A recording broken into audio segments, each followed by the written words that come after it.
Kakodosh Boker Or, Daf Yomi Masechet Sanhedrin Daf Tet Amud Aleph 9A1.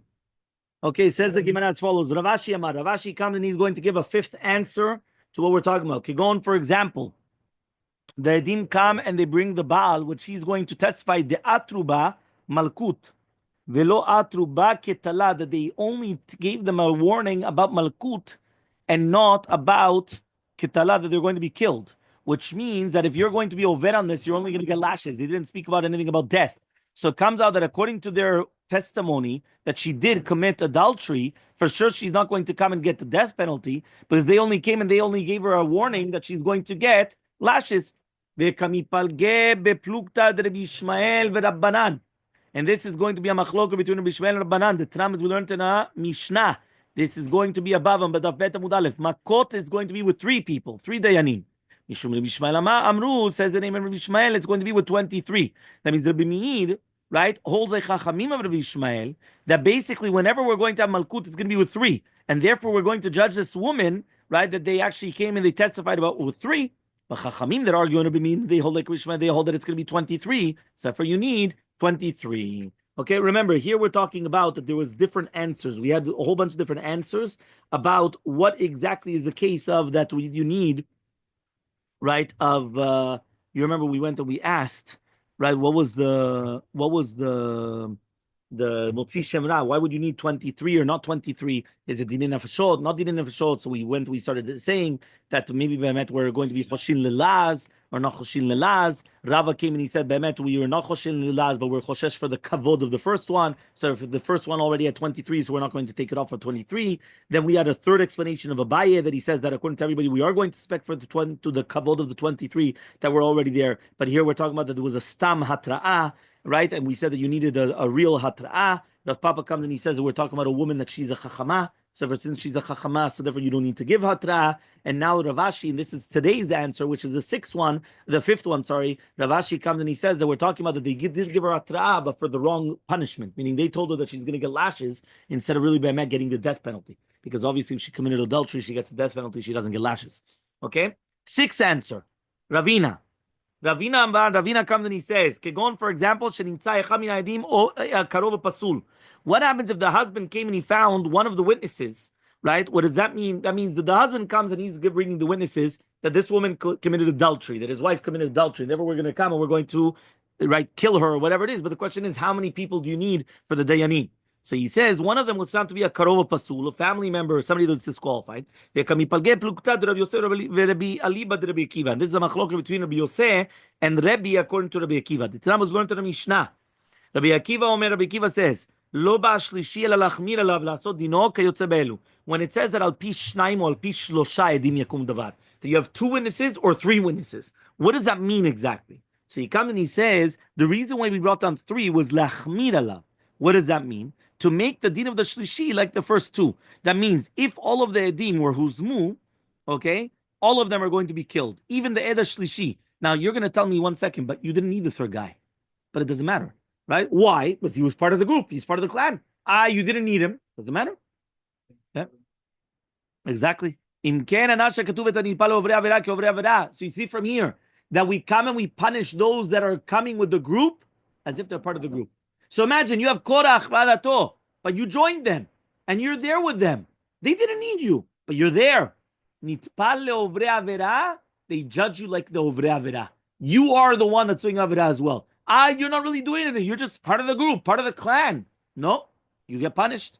Allah hakama v'chama, and that's what the doctor said now. A little more so, that you're going to come and you're going to imagine you're going to be part of the clan that you're doing a mitzvah. You're going to also get the reward of doing the mitzvah. Yes, exactly. 100%. And just like two witnesses, that if one of them is karov pasul, the entire thing is batel, the entire testimony is batel. So to shlosha, karov pasul, edutam betela, the entire thing is going to be batel. How do you know even if you have 100 witnesses? Meaning, imagine right now you're going to come, you're going to have 100 witnesses. How do you know that it's also going to be batel? So he says, Tamulomar edim, shlosha edim. Meaning for us, it's all the salam and shos. 100 or 2, so if you annul the 2, you annul the 100. That's it. You annul the entire thing. Yeah. So he says here, even if you annulled 1, right? Even if 1 was annulled, you annul the 100. Okay, fine. Says the Gemara. Amar Rabbi Yosef, says Rabbi Yosef, באמת דברים only do דיני נפשות, only do דיני נפשות. אבל דיני ממונות, תתקיים עדות בשער. But if you're going to do דיני ממונות, we're going to be מתקיים everything with the rest. Rabbi comes and he says, אחד דיני ממונות ואחד דיני נפשות, whether it's דיני ממונות or דיני נפשות, בזמן שיתרו בהן, if they come and they're going to give a התראה, אבל בזמן שלא יתרו בהן, if they didn't give a התראה, דף ט' עמוד ב', 9b. מה יעשו שני אחים ואחד שראו באחד שהרג them? What are you going to do if you have 3 people that saw somebody killing and 2 of them are brothers? What are you going to do? So obviously, right, the two brothers are pasul edut. So therefore, since one of them is pasul, that's it. There's nothing there. So how do they do it? How do they take themselves out? But rather, lo yitrabu akarov. If it was not, that means if he didn't have kavanah to be meid, so if it's going to be okay. If you're going to go to one of the 2 brothers, they say, okay, are you going to testify? You, but not me. Meaning they have kavanah me'atchala. Yesh lo kavanah. Ani l'shem yichol, ani mitkaven la'id. The second brother, he does not have kavanah to be. So as long as he does not have kavanah to be meid, there's not going to be a problem. We know. No. That's what he says. As long as we're going to ask them, and they say that I don't have kavanah to be meid, you could have one brother with one of the edim, with the other ed, obviously. Okay, so that was going to be the 6th answer. 7th answer. The Bayitema, you can answer another answer. Other people gave the warning, not the edim. We learned in the Mishnah. Rabbi Yosef Omer, Rabbi Yosef says, "Lolam eno neherag at shiyu pi shnei edav matrim bo." According to Shitat Rabbi Yosef, we're going to be learning it in Kinyam Masechta, right in Makot, that you only get, you only get killed if the edim give you the warning.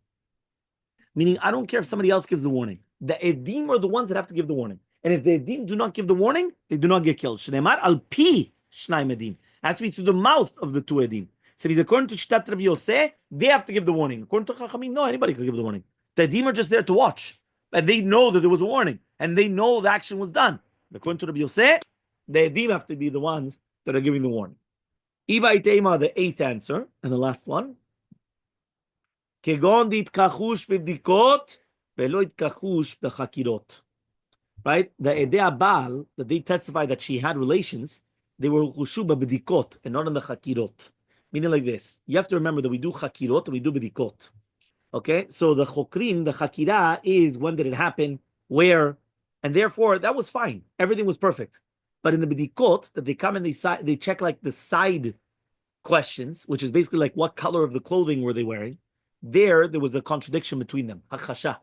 So I mean, one more time, you have 2 betim. Remember that you do drisha v'chakira. So when 2 witnesses come to betim, they come and they start investigating. So therefore, when they came and they were talking about the main concepts, everything was good. They both knew exactly what time, what place, what this. Everything was perfect. That's called the chakirot. But the b'dikot, they asked, okay, what was she wearing at the time, or what was he wearing at the time? There, they contradicted each other. So therefore, the ben zakai v'rabbanan. So this is machlok between Rabbi Yochanan ben Zakai and the Chachamim. Tetzram, as we learned in the Mishnah later on, Maaseu badak ben Zakai beukse te'ena. He went and he started checking them out on a story that happened underneath the etz te'ena. And Rabbi Yochanan ben Zakai came and started checking them with the ukse te'ena. Were they thick? Were they big? Small? And once there was a chasha, Rabbi Yochanan ben Zakai came and he said, "It's batel." Chachamim came and they said, "What are you talking about?" He says, "That's not about the batel. Because it's only in the bedikot, not in the chakirot." Meaning, according to the rabbis, they say, listen, if you forgot or you didn't pay attention to what color shirt he had, that's not going to annul the testimony. You're right, in a time, place, the big things, yeah, that you're right. That we agree. But the small little details, people don't pay attention. You understand? By the way, you should know, nowadays it's very important. Right? The police, they have to know what shirt he was wearing. Or what type of a thing, like, they were wearing a bag. Meaning they have to come, like, that's the detective. They have to know the details, right? Because if not, then it's not enough. But by us, again, according to Chachamim, yes, same thing. But according to Rabbanan, they were saying, no. It only has to do with the concept of the chakirot and not the b'dikot. Amar of Yosef, says of Yosef, Hevia Baal Edim Shezinta. If the husband comes and he brings witnesses that she was mizana. Vevia Av, and then the father of the woman comes and he brings Edim, Ezimul Edei Baal. Edei Baal Neragim, they're going to be killed. Ve'en mishalmim mamon, and they don't pay money, right? Why? Because obviously they wanted to kill her, so therefore they get killed if they don't pay any money, right? But again, if not, the Motzei Shemra had to also pay money. So he says, "Chazar ve'evi abal edim ve'zimul ediav." Whenever the husband comes and he brings witnesses, and he's mazim again the ediav, ediav neragim. So now the witnesses of the father are going to be killed. Mishalmim mamon, and there they also have to pay money. Mamon lezeh v'nefashot lezeh. The reason why is because it's money to one person and nefashot for another person. Meaning, since there was one more time. The husband comes and he says his wife is Motzi Shemra. He brings witnesses. The father of the girl comes and he brings witnesses to make edim zomim. And then the husband comes and he brings other witnesses to make them edim zomim. So therefore, since the mamon and the nefashot are to two different groups of witnesses, meaning it's to two different concepts of what's going on, so he has to pay money and they have to get killed. They have to get both. Meaning, usually the rule is you only get the stricter punishment. But here, since it's to two different groups of people, so therefore they get both. So that's what it says over here. He says, Edeav neragim, because they wanted to come and get the first witnesses to be killed. So that means they get the nefashot for the first witnesses. Umishalmim mamon, because they were zamul of sidet tabal. So the money goes to the husband. And the death was because of the first witnesses. One more time. Two witnesses come and they say that this woman actually committed adultery. What do? They kill the women. Fine. What happens? They become edim zomnim. So when they become edim zomnim, what do? You kill the edim. Right? You kill these first edim. We're going to call them edim group number 1. Remember, edim group number 1 and 3 belong to the husband. Edim group number 2 belongs to the father of the girl. Okay, of the wife. The father of the wife. So now what happened? One more time. You have the husband comes to Bedin after the wedding. He comes and he says his wife is not a betula. Means that she cheated on him. Right? That's Motzi Shemra. If it was false, obviously. But if it wasn't false, it's not Motzi Shemra. So he says, I didn't find betulim. He comes and he brings 2 witnesses. That's group number 1. Witnesses number 1, she committed adultery. She gets killed. What death penalty? She's engaged, remember, until now. What death penalty? Sekila. Chazak u'baruch. Remember, when a woman's engaged, it's sekila. Remember, engagement of the Torah, not engagement of today.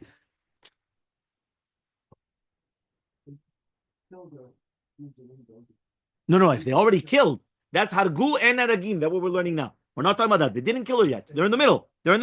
So what happens is 2 witnesses come and they say she committed adultery. Chazak u'baruch. They're going to kill her. Right before killing her, 2 witnesses come, which is the father of the girl, brings 2 witnesses, make them edim zomim. 1 second, we don't kill her. The opposite. We kill the edim. The edim zomim we kill. Okay? But they're not going to come and they're not going to do anything to do with money because they weren't obligated money to anybody. When the third ones come, right, and they now come and say, sorry. So now what happens? These second guys, right, the group number 2 are causing group number 1 to be killed because they just made group number 1 edim zomim. And they also wanted now that the husband has to pay 100 shekel. Correct? Because by them making group number 1 edim zomim, what happens? He's Motzi Shemra. Motzi Shemra has to pay 100 shekel. He has to pay to the father of the girl, right? So now what happens? The husband comes and he brings group number 3, and group number 3 makes group number 2 edim zomim. So now what happens to group number 2? They get killed because they wanted to kill group number 1, and they have to pay 100 kesef because they wanted that the husband should lose 100 kesef. Everyone with me or not? I purposely stopped and I explained it again because I wanted you to, again, you have the husband and the wife, obviously, right? That they just got married, and right after the marriage, this is what's going on. Then you have group number 1, number 2, and number 3. Group number 1 is the husband. Group number 2, the father of the girl that made the first group, edim zomim. Group number 3 from the husband making group number 2, edim zomim. Okay? Now says the Gemara, Rav Yosef, says Rav Yosef, Ploni reva'o le'onso. Imagine right now, somebody comes and they come to Bedin and they say, listen, this person came and he violated him. So we're talking about a man to another man, right? Mishkav zachor. And he violated him against his will. Again? The first edim or the second? No, there's not talking about this. We're talking about an ed. An ed comes and he says, Ploni reva'o. Okay? And now, according to him, that person is chayav mita. Hu ve'echad mitzarfin leorgo. So it comes out him and another ed, they combine to kill him. Lirtzono, right? But if it's going to be that he wanted this, so if he's a rasha, so you can't make him an ed if he's a rasha. If he's a rasha and he's doing these things, so that's it. Rava argues, Rava says, Adam karov etzel atzmo, a person is karov etzel atzmo, and therefore, en Adam misim et atzmo rasha, he cannot become pasul ledu because he's not testified about himself. So because he's karov to himself. So the Torah disqualified him for the good or for the bad. And therefore, even when he comes and he says this person came and he did it, to do with himself, he's not going to be believed. To pasul et atzmo, but he's an ed kasher. So therefore, he could testify with somebody else and then kill the guy with pagir and dibura. Okay, to pagir and dibura means that the kilu that we're going to come and we're going to testify, right? That we're going to split up the testimony and then we're going to kill them. Okay, and then Amar Rava is going to come and say something